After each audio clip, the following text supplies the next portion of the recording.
Shalom, selamat pagi, selamat datang di Renungan Harian Toraya. Sebelum masuk di Renungan Harian Toraya, mari kita berdoa. Bapa, di dalam nama Tuhan Yesus, kami akan baca firman-Mu, biarlah firman-Mu tetap tinggal di hati kami, dan kami lakukan setiap hari di dalam nama Tuhan Yesus, amin. Pembacaan terdapat pada Kitab Yeremia pasal 11 ayat 1-8. Perjanjian Allah diingkari. Firman yang datang kepada Yeremia dari Tuhan, bunyinya, dengarlah perkataan-perkataan perjanjian ini, dan sampaikanlah itu kepada orang Yehuda dan kepada penduduk Yerusalem. Katakanlah kepada mereka, beginilah firman Tuhan, Allah Israel.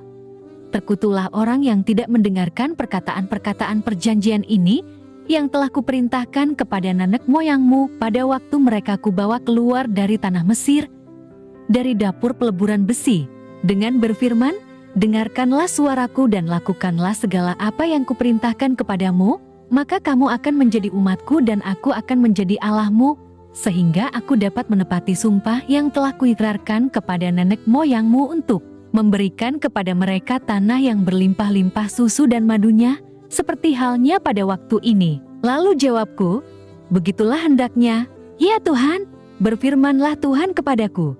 Serukanlah segala perkataan ini di kota-kota Yehuda dan di jalan-jalan Yerusalem dengan mengatakan, dengarkanlah perkataan-perkataan perjanjian ini dan lakukanlah itu, sebab aku sungguh-sungguh memperingatkan nenek moyangmu pada waktu aku menuntun mereka keluar dari tanah Mesir. Sampai kepada waktu ini aku memperingatkan mereka terus-menerus, dengarkanlah suaraku. Tetapi mereka tidak mau mendengarkan ataupun memperhatikannya, melainkan mereka masing-masing mengikuti kedegilan hatinya yang jahat. Maka aku telah mendatangkan ke atas mereka segala perkataan perjanjian ini yang telah kuperintahkan dipegang. Tetapi mereka tidak memegangnya. Tema hari ini adalah, aku telah memperingatkan nenek moyangmu, manasa kupakilalamotu nene tidolomi, masa lalu adalah sejarah. Pernyataan tersebut tentu ada benarnya. Namun, menjadikan masa lalu sekadar peristiwa masa lampau yang tidak ada kaitannya dengan peristiwa masa kini adalah kekeliruan besar. Kita adalah produk masa lalu. Identitas kita hari ini tidak terlepas dari identitas para pendahulu kita. Ini tergambar jelas dalam sejarah bangsa Israel. Identitas bangsa Israel dibentuk oleh Tuhan dalam sebuah ikatan perjanjian dengan nenek moyang mereka. Dia menjadi Allah bagi Israel dan Israel menjadi umatnya. Allah berkali-kali memperbarui ikatan perjanjian tersebut untuk menegaskan kesetiaannya kepada sumpah yang telah diikrarkannya kepada nenek moyang mereka.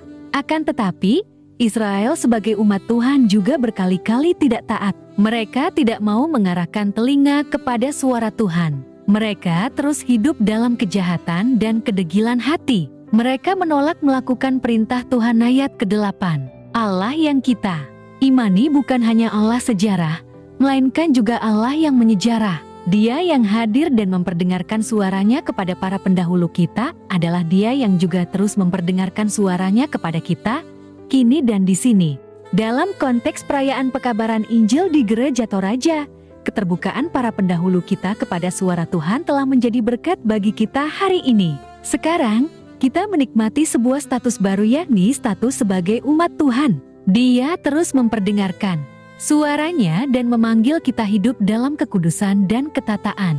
Dari bangsa Israel, kita belajar bahwa menolak mendengar suara Tuhan sama halnya dengan berjalan menuju kebinasaan. Terkait jalan tersebut, Allah sudah menegaskan, sungguh, aku telah memperingatkan nenek moyangmu. Amin. Mari kita berdoa. Bapa di dalam nama Tuhan Yesus, kami sudah baca firman-Mu, biarlah firman-Mu tetap tinggal di hati kami, dan kami lakukan setiap hari di dalam nama Tuhan Yesus, amin. Selamat beraktivitas, Tuhan Yesus berkati, amin.